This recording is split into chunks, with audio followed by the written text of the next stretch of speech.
yang beretika dan pemangku kepentingan. Nah, apa sih bisnis yang beretika itu? Bisnis beretika adalah suatu pendekatan dalam menjalankan bisnis yang mengutamakan nilai-nilai moral, etika, dan tanggung jawab sosial. Nah, perusahaan tidak hanya mengejar keuntungan semata, tetapi juga memperhatikan dampak tindakan bisnis terhadap berbagai pihak yang terkait, seperti karyawan, pelanggan, lingkungan, dan masyarakat secara keseluruhan. Nah, prinsip utama dalam bisnis beretika ada 5, yaitu kejujuran dan transparansi, kedua yaitu keadilan, ketiga yaitu tanggung jawab, keempat integritas, dan terakhir patuh terhadap hukum.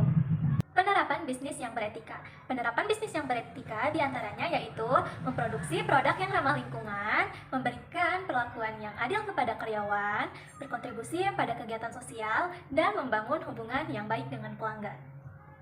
Pentingnya berbisnis secara etis.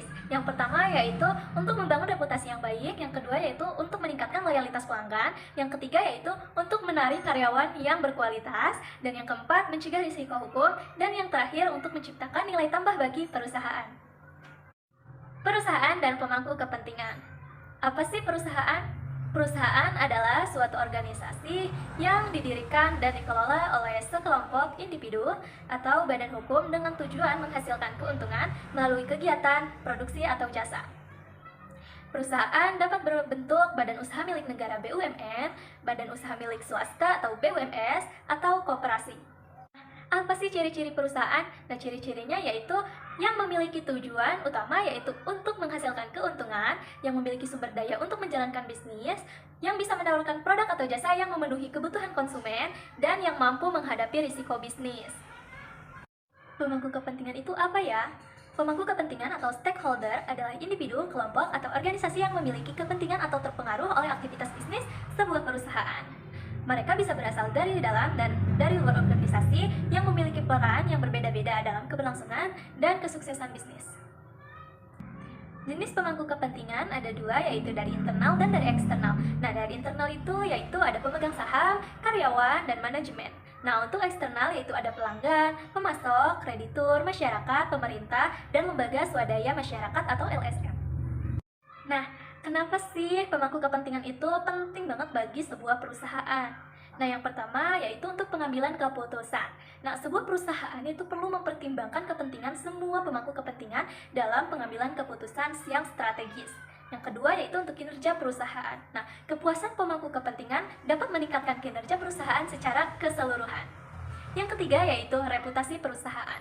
Nah, hubungan yang baik dengan pemangku kepentingan akan membangun reputasi perusahaan yang lebih positif. Yang keempat yaitu kelangsungan usaha. Nah, kepentingan pemangku kepentingan perlu dijaga agar perusahaan dapat beroperasi secara berkelanjutan. Contoh penerapan pemangku kepentingan dalam bisnis. Yang pertama yaitu perusahaan yang memproduksi makanan sehat. Nah, perusahaan harus mempertimbangkan kepentingan konsumen yang menginginkan produk sehat, karyawan yang bekerja harus dalam lingkungan yang aman, petani yang memasok bahan baku organik, dan masyarakat yang peduli terhadap lingkungan. Kedua, yaitu perusahaan teknologi. Nah, perusahaan yang mempertimbangkan kepentingan investor yang mengharapkan pertumbuhan bisnis, karyawan yang menginginkan pengembangan karir, pelanggan yang menginginkan produk inovatif, dan pemerintah yang mengatur penggunaan teknologi. Nah, cukup sekian dari saya. Bila ada kesalahan, tolong dikritik ya teman-teman. Nah, ini akan dilanjutkan oleh pembahasan berikutnya, yaitu oleh teman saya.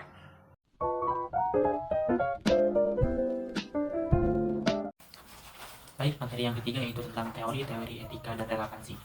Yang pertama, instrumen-instrumen yang menyusun berbagai teori etika, diantaranya deontologi atau etika kewajiban, membahas tentang kewajiban moral atau moral. Di dalam teori ini terdapat beberapa prinsip, diantaranya prinsip universalitas, imperatif kategoris, dan hak asasi manusia. Relevansinya, dalam praktik bisnis, deontologi mengajarkan pentingnya kepatuhan terhadap aturan dan nilai moral dalam keputusan bisnis.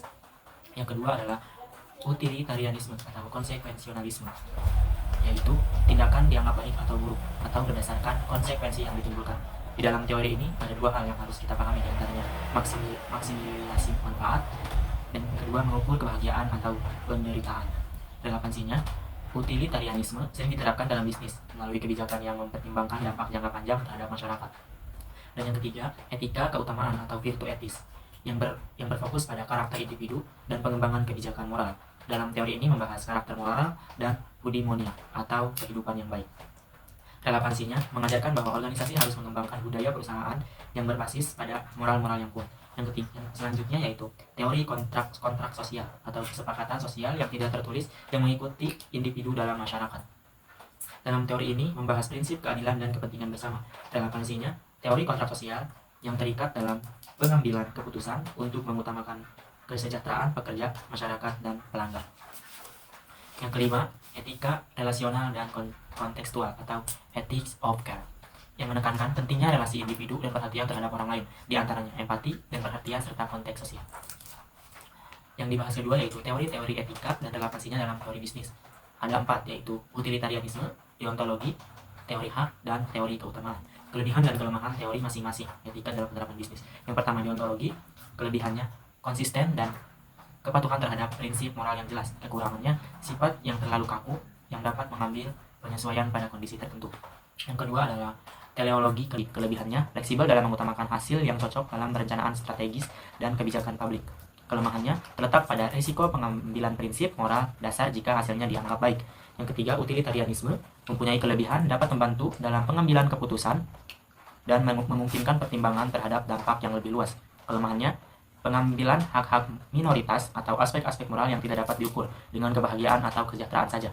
Yang keempat, etika kebijakan memiliki kelebihan, keunggulan dalam membentuk karakter yang baik, dan kelemahannya cenderung sulit dijadikan panduan kontrak utuh pengambilan keputusan. Dan yang terakhir adalah etika situasional, memiliki kelebihan, fleksibel yang memungkinkan adaptasi dalam situasi khusus. Kekurangannya potensi disalahgunakan atau kebingungan karena tidak ada aturan terhadap yang harus dipatuhi. Materi yang keempat yaitu tentang globalisasi dan etika bisnis. Yang pertama, globalisasi. Apa sih itu globalisasi? Globalisasi adalah proses integrasi internasional yang terjadi dikarenakan oleh pertukaran pandangan dunia, produk, pemikiran, dan aspek-aspek kebudayaan lainnya. Lalu, apa sih itu bisnis globalisasi dalam lingkungan global itu?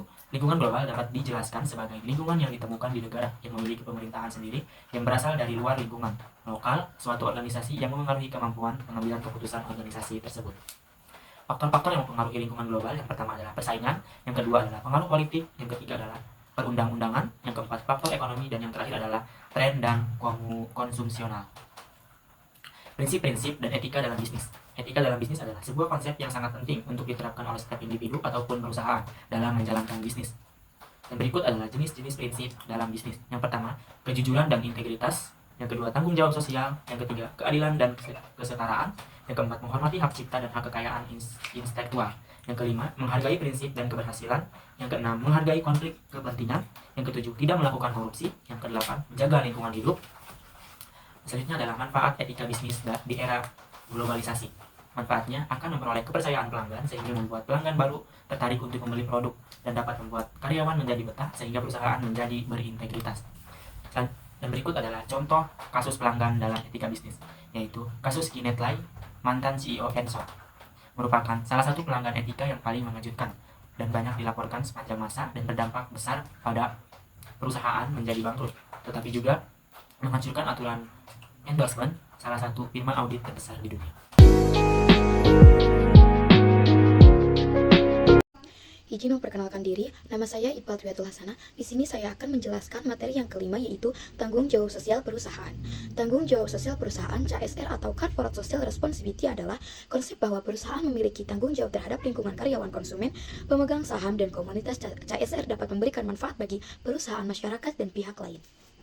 Perusahaan membuka peluang kerja, promosi, inovasi, dan meningkatkan kepuasan karyawan, masyarakat, meningkatkan kesejahteraan, akses terhadap fasilitas dan layanan, pemberdayaan ekonomi, dan pelestarian lingkungan. Pihak lain, pemegang saham mendapatkan citra yang baik dan konsumen semakin percaya kepada perusahaan. Beberapa jenis CSR yang bisa dilakukan perusahaan di antaranya, yang pertama yaitu rehabilitas alam, pengelolaan limbah berwawasan lingkungan, filantropi, penggunaan sumber energi. Selanjutnya yaitu audit sosial. Audit sosial sebuah proses yang mendorong sebuah organisasi atau lembaga atau kelompok masyarakat untuk menilai dan menunjukkan manfaat sosial, ekonomi, dan lingkungan serta keterbatasan yang dimilikinya. Sebuah proses di mana masyarakat bersama pemerintah melakukan monitoring dan evaluasi terhadap perencanaan dan pelaksanaan program, kebijakan, atau hukum. Materi selanjutnya yaitu hak dan kewajiban pemilik usaha atau perusahaan yang diatur dalam Undang-Undang Nomor 13 Tahun 2003 tentang Ketenagakerjaan. UU Ketenagakerjaan berikut beberapa hak dan kewajiban pengusaha. Hak pengusaha Yang pertama yaitu membuat perjanjian kerja dengan pekerja. Yang kedua, mendapatkan hasil kerja dari pekerja. Yang ketiga, menetapkan kewajiban perusahaan seperti sistem remunerasi. Selanjutnya yaitu kewajiban pengusaha. Yang pertama, membayar upah pekerja secara adil dan tepat waktu. Yang kedua, memberikan jaminan sosial seperti BPJS Ketenagakerjaan dan BPJS Kesehatan. Dan yang ketiga yaitu menyediakan tempat kerja yang aman. Begitu aja ya teman-teman penjelasan dari pembahasan materi tadi. Semoga bermanfaat ya.